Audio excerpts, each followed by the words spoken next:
नमस्कार दोस्तों, जय हिंद। और आज इस वीडियो में आपके लिए लेकर आ चुका हूं एक और लेटेस्ट गवर्नमेंट जॉब अपडेट, जो कि सीधा सीधा निकल के आ रहा है सहकारी बैंक भर्ती 2026 की तरफ से।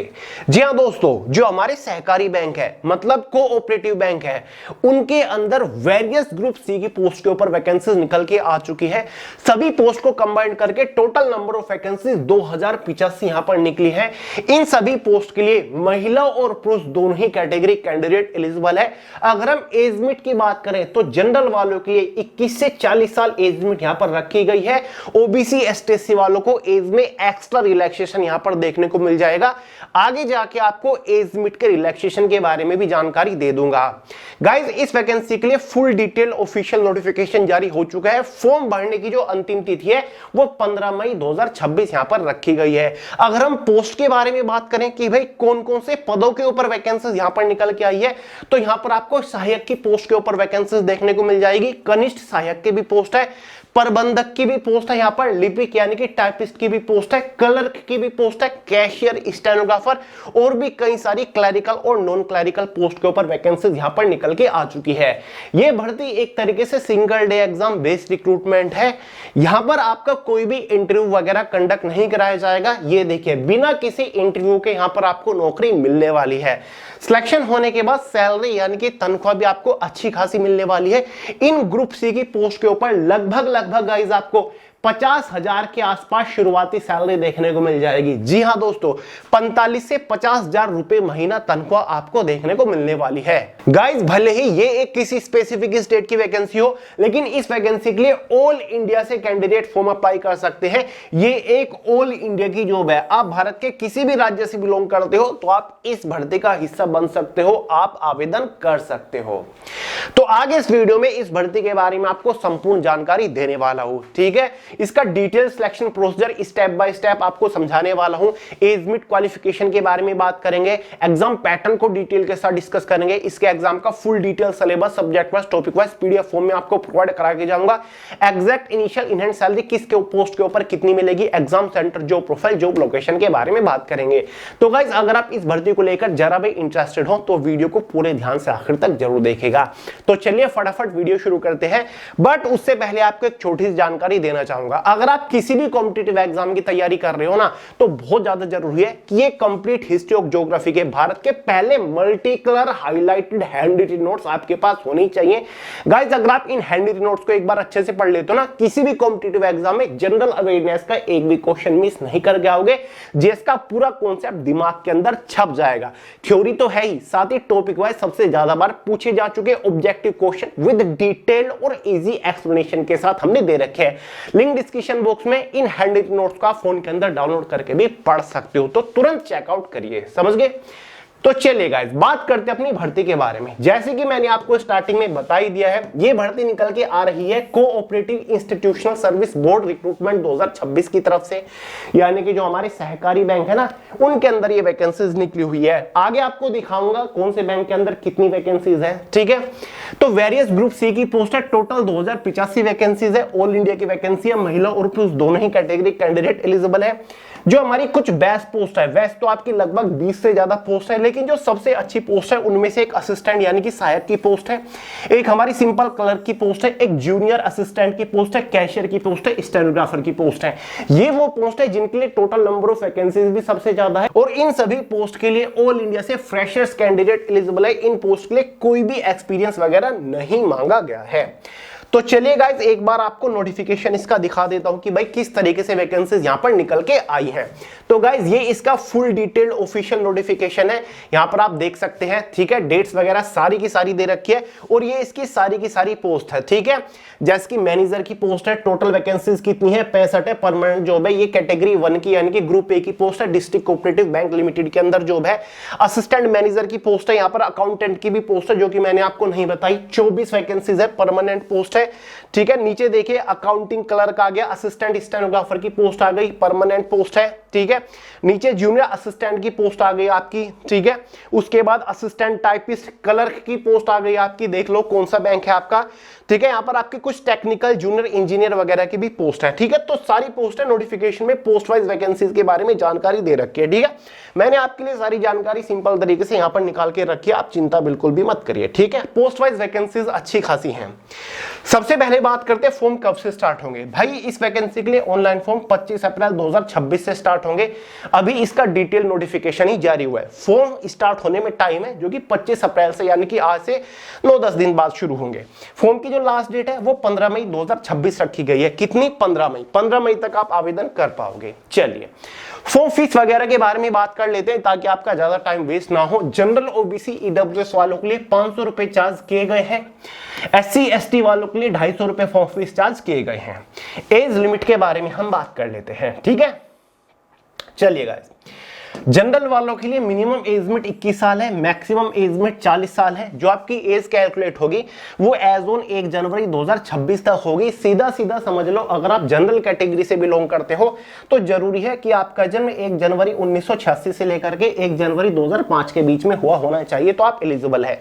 ओबीसी एसटी एससी वालों को 5 साल का एज में रिलैक्सेशन मिल ही जाएगा। क्वालिफिकेशन बड़ी ही सिंपल सी है, अगर आपने कोई भी बैचलर डिग्री पास कर रखी है तो भाई आप एलिजिबल है, आप फॉर्म अप्लाई कर सकते हैं। फिर चाहे ग्रेजुएशन में आपके कितने भी मार्क्स थे, आपने किसी भी स्ट्रीम से किसी भी यूनिवर्सिटी से अपनी ग्रेजुएशन पास कर रखी है, गाइस आप एलिजिबल है। साथ ही अगर आपके पास CCC का सर्टिफिकेट है तो भाई आप फॉर्म अप्लाई कर सकते हैं, आप इजीली एलिजिबल है, ठीक है। अगर नहीं है तो तुरंत अप्लाई कर दीजिएगा, समझ गए। तो चलिए गाइस, अब बात करते हैं सबसे मेन मुद्दे के बारे में। इसके नोटिफिकेशन में एक चीज पहले ही क्लियर कर दी है कि अगर इस भर्ती के लिए फॉर्म ज्यादा मात्रा में अप्लाई होते हैं तो यहां पर होंगे 2 एग्जाम, ठीक है। लेकिन अगर आप ज्यादा मात्रा में फॉर्म अप्लाई नहीं होते, मॉडरेट रह जाते हैं, ना ज्यादा ना कम, तो यहां पर होगा केवल एक ही एग्जाम। इंपॉर्टेंट केवल एक ही एग्जाम है, ये वाला एग्जाम है। अगर बहुत ज्यादा फॉर्म नहीं भरे जाते तो केवल ये वाला एग्जाम आपका होगा, इसी के नंबर के बेसिस पर आपका फाइनल सिलेक्शन होगा।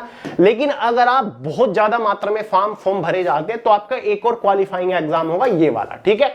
तो चलिए मैं आपको इसका पैटर्न भी बता देता हूं। तो भाई ये जो एग्जाम है, जो हो भी सकता है फिर नहीं भी हो सकता, वो तो फॉर्म भरने की मात्रा के ऊपर डिपेंड करता है। फिर भी एग्जाम पैटर्न आप समझ लो। 4 सब्जेक्ट होंगे। पहला आपका न्यूमेरिकल एबिलिटी रहेगा 35 क्वेश्चन 35 नंबर के अंदर। दूसरा आपका रीजनिंग एबिलिटी रहेगा 35 क्वेश्चन 35 नंबर के अंदर। तीसरा हिंदी और इंग्लिश कंबाइंड आएंगे 20 क्वेश्चन 20 नंबर के अंदर, यानी कि 10 क्वेश्चन हिंदी से आएंगे, 10 क्वेश्चन इंग्लिश से। चौथा आपका कोऑपरेटिव यानी कि जो सहकारी लिमिटेड है, बैंक्स है, उनके बारे में की स्थापना कब हुई थी, इनका काम वगैरह क्या होता है, गूगल कर लीजिएगा। 10 ही क्वेश्चन आएंगे 10 नंबर के अंदर।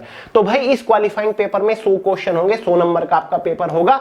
90 मिनट यानी कि 1.5 घंटा क्वेश्चन पेपर की टाइम ड्यूरेशन है। 0.25 मार्क्स की एग्जाम में नेगेटिव मार्किंग। एग्जाम आपका बाइलैंग्वेज हिंदी और इंग्लिश में होने वाला है। एक बात ध्यान रखिएगा, न्यूमेरिकल एबिलिटी जो आपका आ रहा है ना 35 क्वेश्चन, इसकी चिंता बिल्कुल भी मत करिएगा, क्योंकि ऑलरेडी गाइस आपको मैथमेटिक्स ब्रीफ नाम से एक ई बुक मैंने दे रखी है, लिंक डिस्क्रिप्शन बॉक्स में फोन के अंदर डाउनलोड करके भी पढ़ सकते हो। बाइलैंग्वेज है हिंदी और इंग्लिश में। पूरा का पूरा अर्थमेटिक जो आपका आने वाला है ना इस एग्जाम में, वो पोर्शन कवर कर रखा है। Topic wise chapter wise maximum objective question है विद डिटेल और इजी सॉल्यूशन के साथ। प्रैक्टिस वर्क एक्सरसाइजेस भी दे रखी है। हर एक क्वेश्चन के ऊपर सिर्फ एक बार भी प्रैक्टिस कर लोगे ना, आपका काम हो जाएगा। क्वेश्चन बाहर नहीं बनेगा, सीधा इस मैथमेटिक्स ब्रीफ ई बुक से क्वेश्चन उठ के आपको यहां पर मिलेंगे, ये मेरी गारंटी है। लिंक डिस्क्रिप्शन बॉक्स में। फिर चाहे आपका ये वाला एग्जाम हो या फिर आपका ये वाला एग्जाम हो, समझ गए। चलो ठीक है, ये जो एग्जाम हुआ, अगर ये एग्जाम होता है ये क्वालिफाइंग ही रहेगा, ठीक है। इसके जो मार्क्स है फाइनल मेरिट में ऐड नहीं होंगे। अगर हुआ, चांसेस है, नहीं भी है।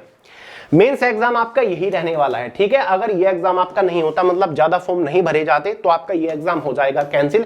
फिर सीधा आपका केवल ये एक एग्जाम होने वाला है, ठीक है। तो ये एग्जाम जो है, इसमें आपको 6 सब्जेक्ट देखने को मिलेंगे, जिसमें से पहला रीजनिंग एबिलिटी और मेंटल एबिलिटी, वही सिंपल आपका जनरल इंटेलिजेंस। 20 क्वेश्चन होने वाले हैं। एक क्वेश्चन के लिए इस एग्जाम में आपको, मतलब अलग अलग है वैसे तो मार्किंग, फिर भी आप देख लो। रीजनिंग एबिलिटी है जो एक क्वेश्चन के लिए 2 नंबर दिए जाएंगे, इसलिए 40 नंबर का पोर्शन है। न्यूमेरिकल एबिलिटी क्वांटिटेटिव एप्टीट्यूड से 20 क्वेश्चन 40 नंबर के अंदर। मैथमेटिक्स ब्रीफ ई बुक पढ़ लीजिएगा, काम हो जाएगा, क्वेश्चन बार नहीं बनेंगे क्वांटिटेटिव एप्टीट्यूड के। कंप्यूटर लैंग्वेज से 20 क्वेश्चन 40 नंबर के अंदर। उसके बाद आएगा हिंदी लैंग्वेज या फिर इंग्लिश लैंग्वेज, दोनों आएंगे। 20 क्वेश्चन आने वाले हैं 40 नंबर के अंदर, ठीक है। यानी कि 10 क्वेश्चन हिंदी से, 10 क्वेश्चन इंग्लिश से, वोकैबुलरी व्याकरण वगैरह सब कुछ आएगा। फिर आएगा जनरल अवेयरनेस, जिसमें history, geography, polity, economics, general science, statistics, GK, current affairs सब कुछ कवर होगा। 20 क्वेश्चन आएंगे जाएंगे, लेकिन यहाँ पर एक क्वेश्चन के लिए एक ही नंबर दिया जाएगा, इसलिए 20 नंबर का पोर्शन है। बाकी दोस्तों जनरल अवेयरनेस की भी टेंशन आपकी जड़ से उखाड़ के फेंक रखी है, क्योंकि जीएस बूम आपके पास हो गई, जो कि जनरल अवेयरनेस की अब तक की एक सबसे सर्वश्रेष्ठ ई बुक है, जिसे आप फोन के अंदर डाउनलोड करके भी पढ़ सकते हो। गाइज अगर आप जिस बूम को सिर्फ एक बार अच्छे से पढ़ लेते हो ना, किसी भी कॉम्पिटिटिव एग्जाम में क्वेश्चन बाहर नहीं बनेगा, जीएस के चिथड़े उड़ा के आओगे, ये मेरी गारंटी है। लिंक डिस्क्रिप्शन बॉक्स में डाउनलोड करके अभी से पढ़ना शुरू कर दो। केवल यही एग्जाम नहीं, हर एक कॉम्पिटिटिव एग्जाम में जीएस के अंदर झंडे ही गाड़ के आओगे। बाकी वही कोऑपरेटिव वाला सेक्शन आपका रहने वाला है, सहकारी बैंक से क्वेश्चंस रहेंगे, 20 क्वेश्चन 20 नंबर के अंदर। इसी के बेसिस पर एग्जाम में क्वेश्चन तो हो गए 120, लेकिन मार्किंग हो गई 200, यानी कि 200 नंबर का पेपर हो गया। 120 मिनट यानी कि 2 घंटा क्वेश्चन पेपर की टाइम ड्यूरेशन है, और माइनस मार्किंग नेगेटिव मार्किंग 1/4 के एग्जाम में रहने वाली है। समझ गए? तो भाई ये आपका मेन एग्जाम है, इसी एग्जाम के मार्क्स के बेसिस पर आपकी फाइनल मेरिट बनेगी, फाइनल सिलेक्शन होगा। 200 नंबर में से आपकी कैटेगरी वाइज कट ऑफ बन जाएगी, पोस्ट वाइज। समझ गए? बात रही एग्जाम सिलेबस की, तो भाई इसके एग्जाम का full detail syllabus subject wise topic wise PDF form में मैंने way to success Telegram channel के अंदर प्रोवाइड करा दिया, लिंक डिस्क्रिप्शन बॉक्स में। वहां से आप पूरे सिलेबस को पीडीएफ फॉर्मेट में डाउनलोड करके अच्छे से देख लो, समझ लो कि भाई किस सब्जेक्ट के अंदर से कौन से टॉपिक के ऊपर मोस्टली फोकस करना है। लिंक कहां पर है? वीडियो के नीचे डिस्क्रिप्शन बॉक्स में। समझ गए? अब देखिए गाइस, एग्जाम होने के बाद जितनी भी क्लरिकल पोस्ट है वहां पर आपका स्किल टेस्ट भी होने वाला है, जिसमें मोस्टली आपका टाइपिंग टेस्ट होने वाला है, जिसमें हिंदी और इंग्लिश की टाइपिंग होगी। हिंदी में 30 वर्ड पर मिनट की स्पीड आपको निकालनी है, इंग्लिश की टाइपिंग में आपको 40 वर्ड पर मिनट की स्पीड निकालनी है। क्लरिकल पोस्ट का मतलब क्या है? जैसे कि आपकी हार्डकोर क्लर्क की पोस्ट हो गया, assistant, junior assistant, cashier, stenographer, इन सभी पोस्ट के ऊपर आपका टाइपिंग टेस्ट होना निश्चित है। ठीक है, अब बात कर लेते हैं सैलरी स्ट्रक्चर के बारे में। बाकी गाइस जो आपका टाइपिंग टेस्ट है, स्किल टेस्ट है, क्वालिफाइंग नेचर, इसके लिए कोई नंबर नहीं दिया जाएगा, जस्ट क्वालिफाई करना है, आगे बढ़ना है। फाइनल जो सिलेक्शन होगा इस मेंस एग्जाम के 200 नंबर के मार्क्स के बेसिस पर होगा। ठीक है, बाकी इसमें कोई और स्टेज नहीं है। जितनी पोस्ट मैंने बताई इनके सिलेक्शन प्रोसीजर में कोई इंटरव्यू नहीं है, कोई एक्सपीरियंस नहीं मांगा गया है। सैलरी स्ट्रक्चर, तो भाई इन सभी पोस्ट के ऊपर जो आपकी शुरुआती एवरेज सैलरी है वो 45,000 रुपए है। ठीक है, शुरुआती एवरेज सैलरी की बात कर रहा हूं, जैसे कि जूनियर असिस्टेंट है, जूनियर क्लर्क की पोस्ट है, बाकी क्लर्क की पोस्ट है, कैशियर की पोस्ट है। कुछ पोस्ट के ऊपर आपकी 42,000 भी है, कुछ पोस्ट के ऊपर आपकी लगभग 48,000 भी सैलरी है। एवरेज सैलरी जो आपकी रहेगी मोटी मोटी वो आपकी लगभग 45,000 के आसपास एवरेज सैलरी रहेगी। जस्ट आफ्टर सिलेक्शन पहले ही महीने से आपको 45,000 रुपए महीना तनख्वाह मिलना शुरू हो जाएगी। हर साल सैलरी में इंक्रीमेंट मिलता रहेगा, सैलरी आपकी बढ़ती रहेगी। जो प्रोफाइल सारी की सारी क्लरिकल पोस्ट है आपकी, ठीक है, जितनी भी पोस्ट है आपकी क्लरिकल पोस्ट है, सारी की सारी क्लर्क की पोस्ट है। 9 to 5 की जॉब रहेगी, ऑफिस सेक्शन की जॉब है। आप सहकारी बैंक, कोऑपरेटिव बैंक के अंदर रहकर काम कर रहे होंगे, कोई भी फील्ड ड्यूटी, फिजिकल ड्यूटी आपकी नहीं है। जॉब लोकेशन आपकी ऑल ओवर यूपी के अंदर रहेगी, क्योंकि भाई जो आपका बैंक है ये यूपी कोऑपरेटिव बैंक है। ठीक है, मतलब होती तो है ये इंडियन कोऑपरेटिव बैंक होता है, लेकिन हर एक स्टेट के अंदर वैकेंसीज निकालता है, जैसे कि UP cooperative, Haryana cooperative, Uttarakhand उप कोऑपरेटिव, झारखंड कोऑपरेटिव, हर एक स्टेट के अंदर वैकेंसीज यहां पर निकलती है। होता है वैसे ये इंडियन कोऑपरेटिव बैंक। ठीक है, फिलहाल वैकेंसी यूपी कोऑपरेटिव बैंक की निकली है, लेकिन ऑल इंडिया से कैंडिडेट इस वैकेंसी के लिए अप्लाई कर सकते हैं। अदर स्टेट के कैंडिडेट भी इस वैकेंसी के लिए फॉर्म भर सकते हैं। ठीक है, तो भाई इस वैकेंसी के बारे में मैंने आपको संपूर्ण जानकारी दे दी है। बाकी इसका जो फुल डिटेल ऑफिशियल नोटिफिकेशन है वो मैंने टेलीग्राम चैनल के अंदर प्रोवाइड करा दिया, वहां से डाउनलोड करके देख लीजिएगा। फॉर्म जो इसके स्टार्ट होंगे वो 25 अप्रैल से होंगे। कोई डाउट हो, सवाल हो, बिंदास कमेंट करके पूछ सकते हो। बढ़िया मौका है, छोड़ना मत, बढ़िया सरकारी नौकरी आपको मिल जाएगी अगर आप जरा सी मेहनत कर लेते हो। समझ गए? कोई सवाल हो या फिर डाउट हो कमेंट करके पूछ लीजिएगा, वरना सोनू अहलावत के नाम से इंस्टाग्राम के ऊपर भी मिल जाऊंगा। गाइस अगर आप जियोपॉलिटिक्स में जरा भी इंटरेस्ट रखते हो तो हमारा एक और नया चैनल है राइजिंग भारत के नाम से, लिंक डिस्क्रिप्शन बॉक्स में, तुरंत सब्सक्राइब करके बेल आइकन को ऑल पे सेट कर लो। तो चलिए गाइस इस वीडियो में इतना ही था, मिलते हैं अगली वीडियो में बहुत जल्द, तब तक के लिए जय हिंद।